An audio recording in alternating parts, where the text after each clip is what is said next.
Oi pessoal, tudo bem? Eu sou Álvaro e vamos estudar Jung. Bom, retomando o canal e suas atividades, tá? Eu também queria me desculpar com algumas pessoas que eu não respondi os comentários. Tem comentário que a pessoa fez há mais de um mês, até um mês e meio. Mas eu vou responder todos. Vou ver se eu consigo tirar agora o final de semana para responder os comentários que eu não respondi. E massa, joia.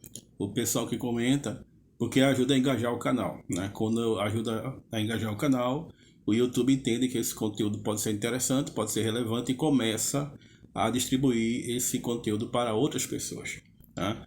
Então, quem comenta, quem dá like, né? Principalmente quem comenta, tá? E quem compartilha os vídeos do canal, a minha mais profunda gratidão, sério mesmo, de verdade. Tá? Eu fico até constrangido de não ter respondido o pessoal, mas eu tô tão sumido das redes sociais, do YouTube, do Instagram, etc., tentando voltar um pouco agora, né?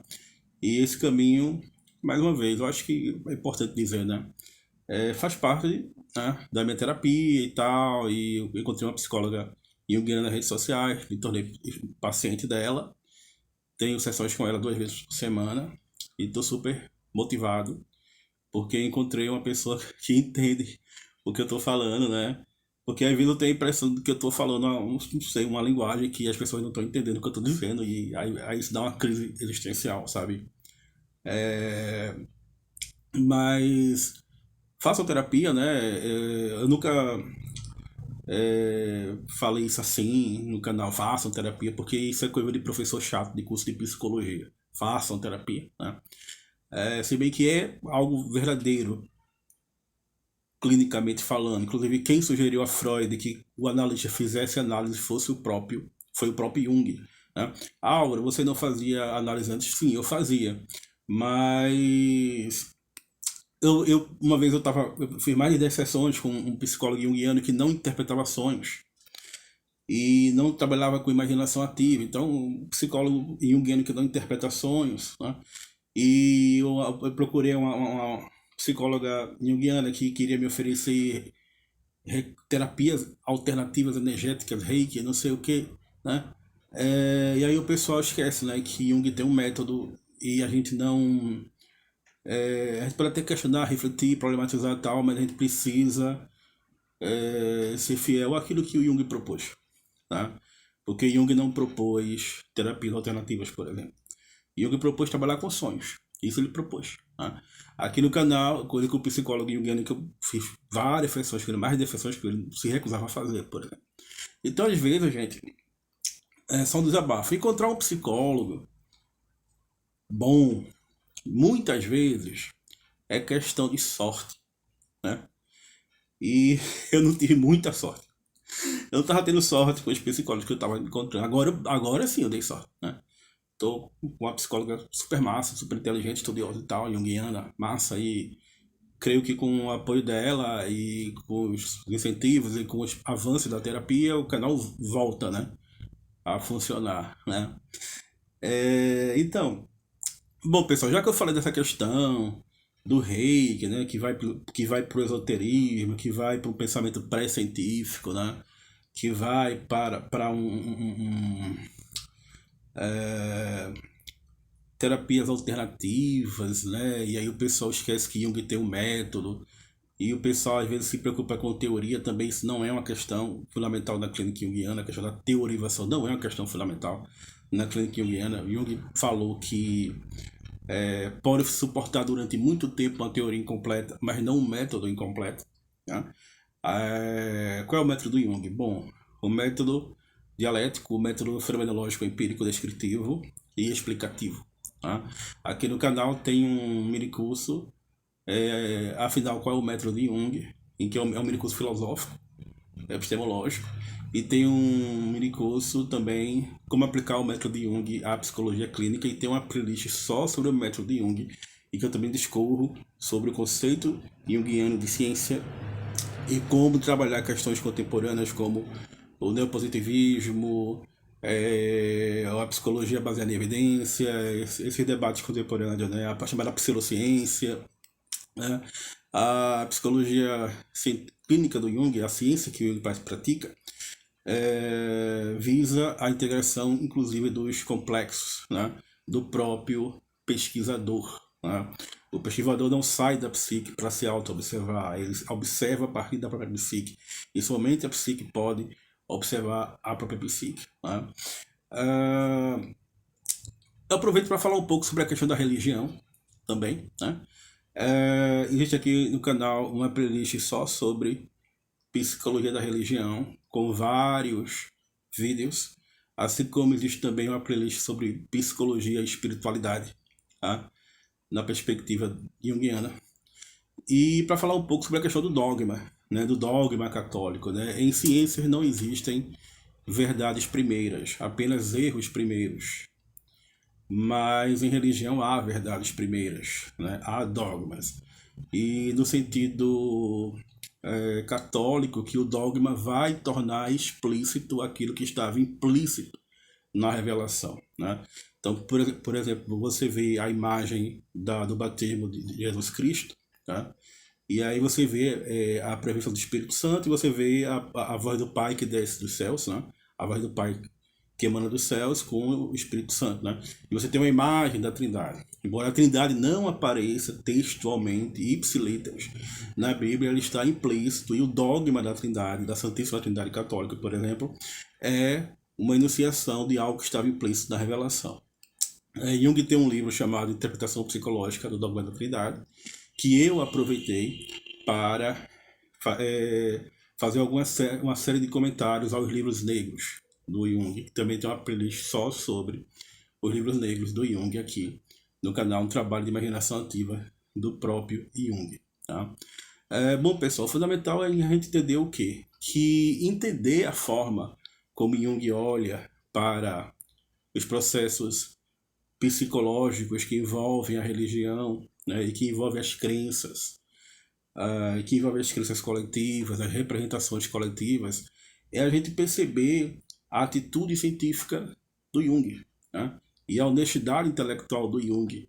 E Jung, embora tenha estudado uma série de fenômenos bastante complexos, alguns deles inexplicáveis, né, ele não terminou a sua vida como um feiticeiro numa tribo africana ou como um monge no Tibete. Tá? Na playlist que eu falo sobre taoísmo, hinduísmo, e que eu falo sobre rito católico, rito ortodoxo cristão, eu deixo muito evidente isso. E manteve a sua atitude científica de questionar, de observar o fenômeno, descrever o fenômeno, tentar adequá-lo em termos de sentido. É por isso que Jung não aceita a perspectiva de um dogma religioso em ciência. Né? O Jung está constantemente retificando o seu conhecimento científico, o conhecimento científico que é criado, produzido da clínica, por meio do trabalho com os complexos, por meio do trabalho com o confronto com o inconsciente. Daí que nasce o sentido de objetividade psíquica, de objetividade psicológica. Tá? A minha gata Clara que tá brincando aqui. Foi embora. Tchau. Então, assim, a gente prestar atenção nessa questão de como se constrói a objetividade científica no método do Jung, por meio da investigação dialética dos fenômenos, da observação desses fenômenos, da descrição fenomenológica desses fenômenos, da apreensão desse fenômeno e da sua tentativa de colocá-lo em termos de sentido, em termos explicativo, transformar uma série de perspectivas humanas, né? Uma série de experiências humanas, tipicamente humanas, ou seja, arquetípicas, em objeto de estudo, e eu prefiro falar também em afeto de estudo, porque a ciência do Jung é também uma ciência da afetividade, não é à toa que tem a integração dos complexos de tonalidade psicoafetiva e ideoafetiva como fundamento consciente dessa objetividade. Tá? E do modelo comparativo de amplificação, de comparação dessas imagens arquetípicas, sem confundir o seu objeto com o seu próprio método e vice-versa. Embora lidando com uma perspectiva inconsciente, uma perspectiva avassaladora e luminosa que tende a nos devorar, e a palavra é essa, a nos possuir, o inconsciente tende a tudo assimilar, né? Ainda assim se diferenciando em termos de sujeito e de sujeito do conhecimento, né? Do conhecimento empírico e investigativo e do conhecimento dos fenômenos que se apresentam, né? O que vai interessar ao Jung, na perspectiva religiosa, e hoje em dia tem toda essa discussão sobre se a religião deve estar no SUS ou não, a religião de matriz africana, a religião... todo o hospital que eu entrei até hoje na minha vida sempre tem uma capela católica, né? E aí, por que não as questões de matrizes, a religião de matrizes africanas? Quando vão se falar em religião de matriz africana, vem essa polêmica dos hospitais, por exemplo. A questão é, o que vai interessar o Jung, evidentemente, não é o terapeuta ou analista ter a religião ou preocupar-se de modo dogmático com a construção do seu conhecimento, até porque isso não interessa para o Jung. Jung vai ser muito objetivo, firme em suas colocações e, sim, o processo psicológico que está implícito e explícito na representação coletiva da religião, tá? Seja ela dogmática ou não, certo? Então Jung não pode aceitar o dogma católico, o dogma de nenhuma religião, porque Jung, ao trabalhar a consciência, trabalha com erros primeiros, trabalha com retificações. Muitas dessas retificações, se a gente faz o trabalho clínico, se manifestam na tomada de consciência dos próprios sonhos, tá? Porque os sonhos têm na sua psicodinâmica um papel compensatório em relação à consciência e à correção da atitude consciente, tá? E Jung vai sim investigar os dogmas, como por exemplo o dogma proclamado por Pio XII em 1950, da Assunção da Nossa Senhora, da Virgem Maria, como uma espécie de complementação da própria psicodinâmica histórica do inconsciente, né?